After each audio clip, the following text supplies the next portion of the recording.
ಮೇಲೆ ಕುಳಿತ ಮಾಲೀಕನೇ, ಹೇಳು ಇದು ಯಾರ ಹೊಣೆ, ನಿಜ ಹೇಳು ನೀನು,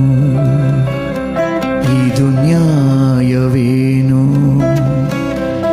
ಜನ ಮೆಚ್ಚುಗೆಯ ಜೀವವು, ಚಿರ ಬೆಳಗುತ್ತಿರೋ ದೀಪವು, ಮರೆಯಲಾಗದಿರೋ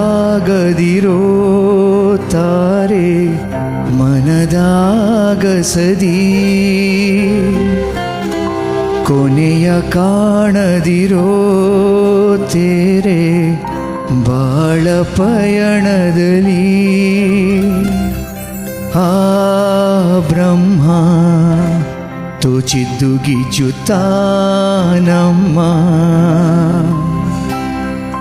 ಆ ಮರ್ಮ ಕಂಡೋರು ಇಲ್ಲಿ ಯಾರಮ್ಮ?